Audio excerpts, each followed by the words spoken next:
Hello YouTuber subscribers and friends, welcome to my channel. Well, I'm going to go on to part 2, the second home that I built while living in Indonesia. And after I finished building my first home in Indonesia, everybody loved the house so much that my wife's brothers asked my wife if I could come up with some kind of design to sell this little piece of property we had right here. It's they've been trying to sell so they can liquefy all the properties that their parents had purchased over the years.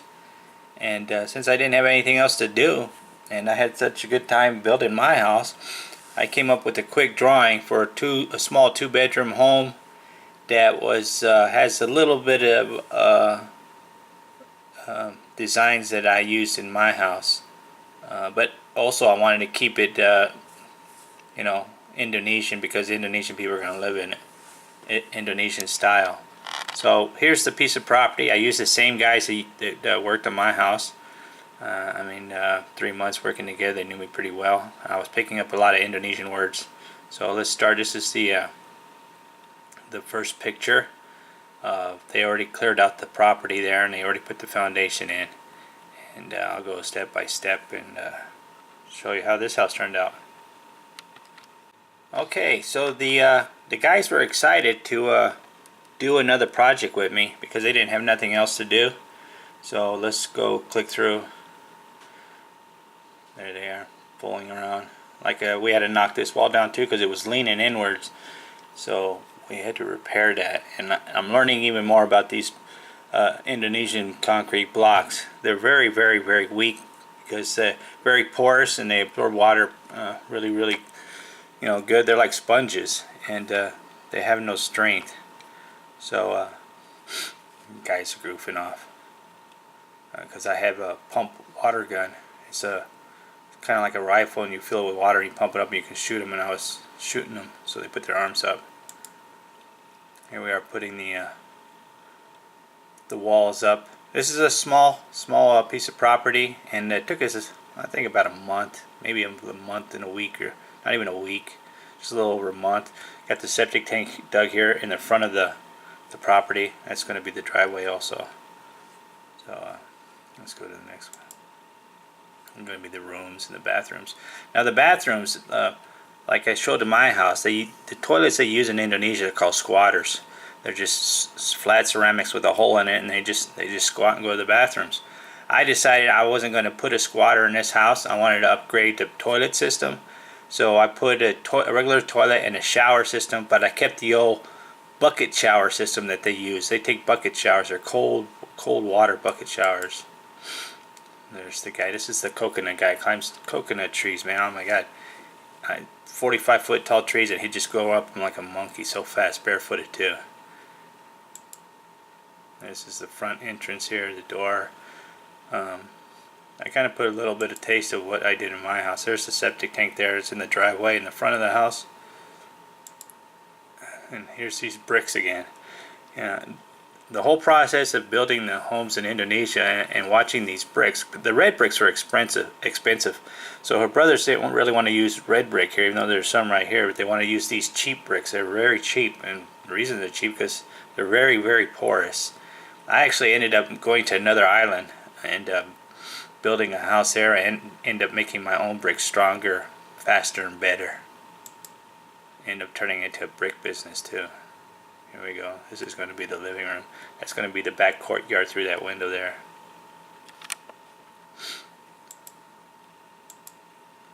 This is the back courtyard. This is going to be the back small area where the water pump's going to go and stuff. This is going to be the servant's entrance and the kitchen here. It's going to be an Indonesian style kitchen. It looked nothing like American style kitchens. In America, you build a kitchen to sell the house. In Indonesia, they really don't care. As long as you got some place to cook. Here's the imam, Mr. Dunkin' Donuts. That's all I knew how to say when I first met him. Dunkin' Donuts. He ended up when we went to Manado, which is another island, which is like 5-hour airplane flight from Jakarta, Indonesia, to the island of Sulawesi, in a little city called Manado. I was going to bring him back to America with me, and he ended up changing his mind at the last minute, and he didn't want to say why. And then I found out later that he met a girl, and he's now married to that girl that he met in Manado. I mean, these guys' lives were completely changed. They'd never been on a plane before. They'd never done a lot of things that they ended up doing with me. And there's Booty. Booty, he's a good craftsman. He makes all the door frames and window frames from scratch. This is all coconut wood because it's very moist in humidity and hot, and rains a lot in Indonesia. And it's cheap. There's the front entrance, what it's starting to look like. Now, it's a small 2-bedroom house. Even though it's a small 2-bedroom house, you have, you could have a family of 10 living in there in Indonesia. It's kind of like Mexico.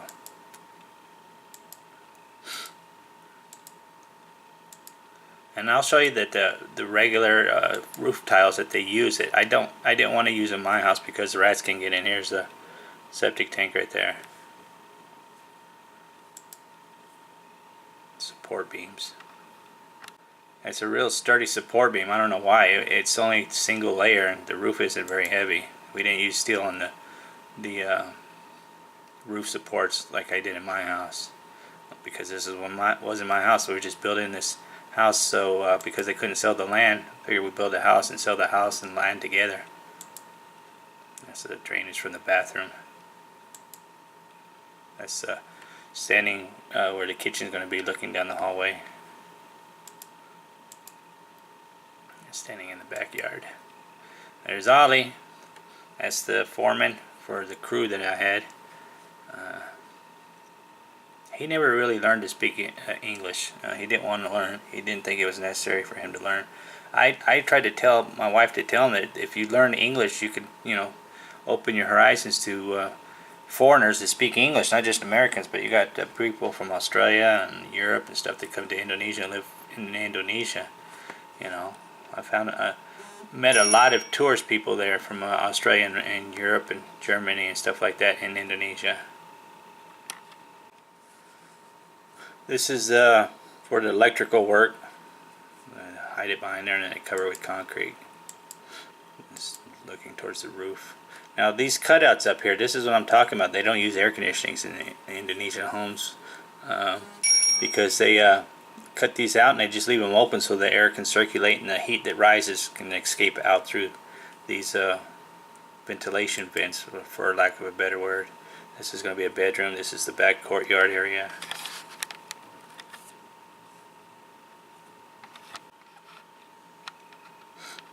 That's supposed to keep rain out.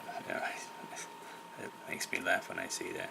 On the other side of this wall is my wife's parents' main house. This is the big house. I called it the big house because it was huge, like 2 acres of property, huge swimming pool, jacuzzi.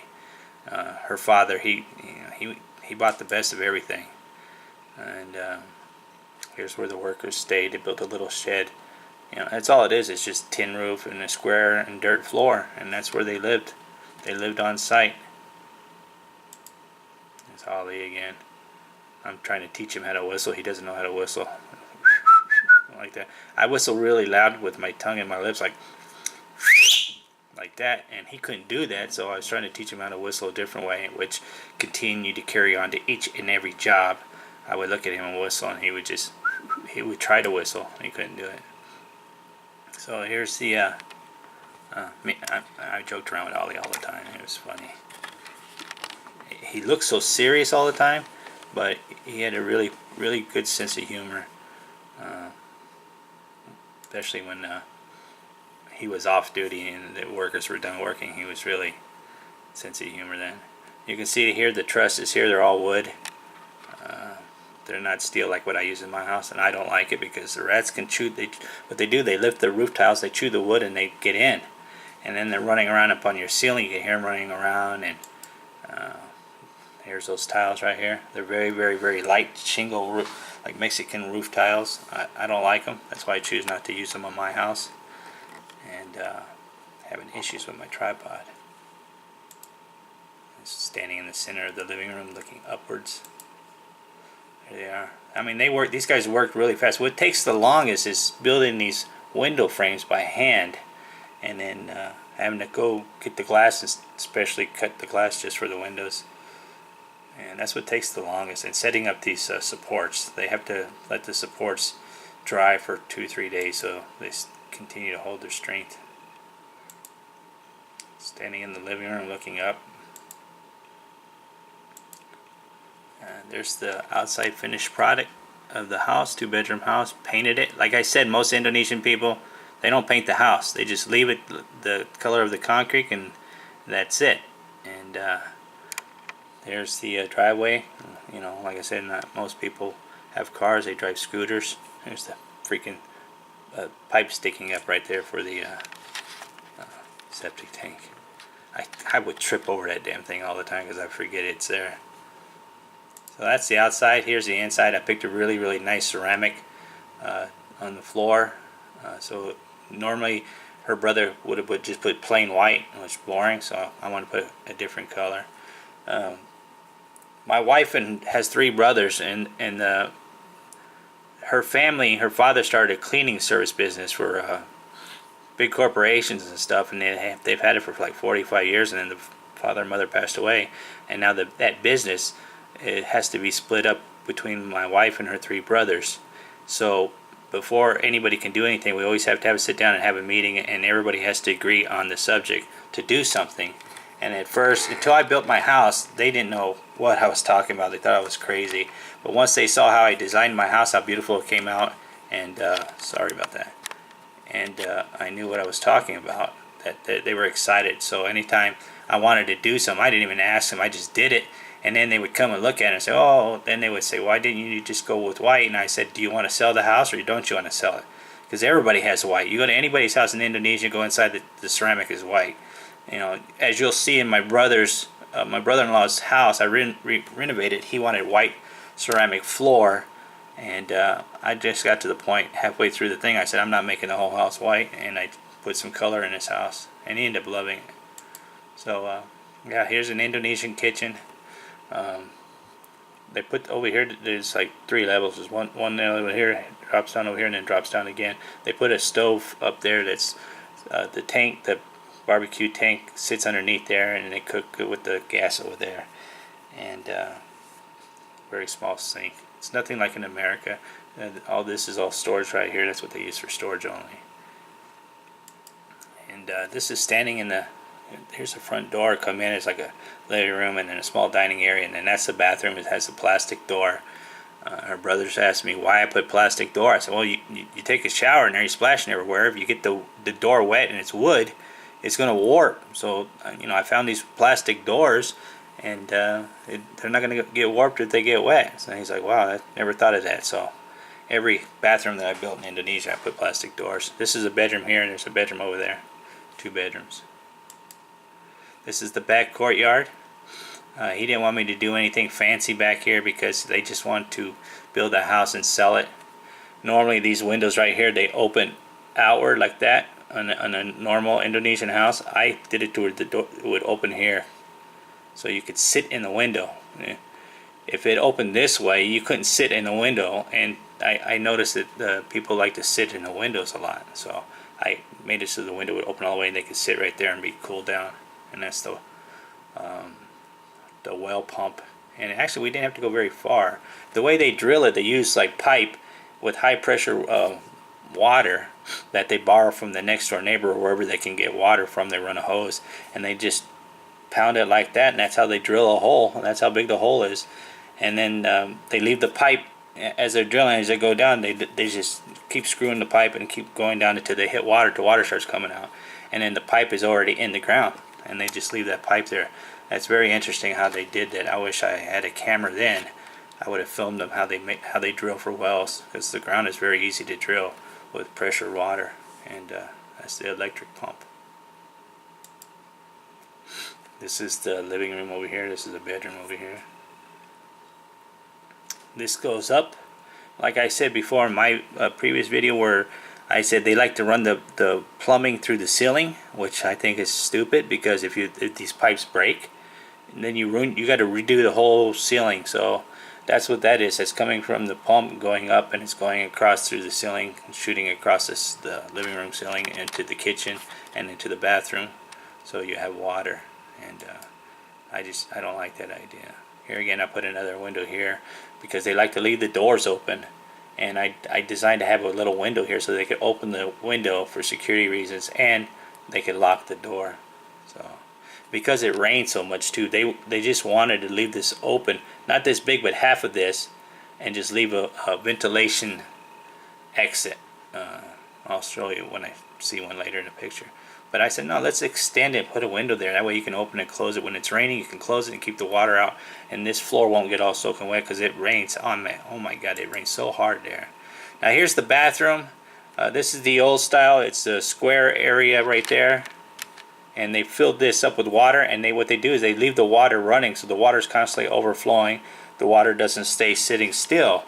So I said, well, if an old school couple family buys this, they can do the bucket showers. I could just dip the bucket in. It's a little plastic pitcher, and they just dip it in, and that's how they take showers.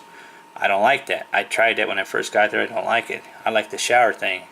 So I put a shower system in there also. So, because the drain is right over here, so even if they continue to let the water flow over here, and they decide they don't want to do the bucket, they could use the shower there.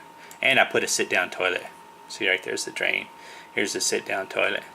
Instead of putting a squat, I wanted to upgrade the house so it doesn't look like old school Indonesian house. And this ceramic on the bottom, it's really rough, kind of like sandpaper. So when it gets wet, you don't slip and bust your ass.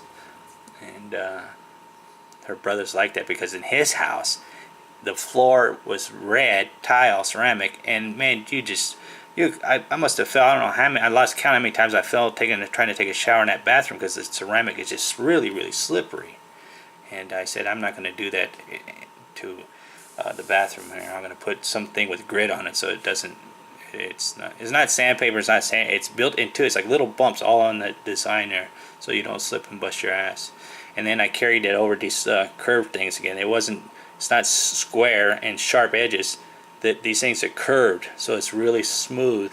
You could lean your butt on there and you wouldn't get poked or cut or anything.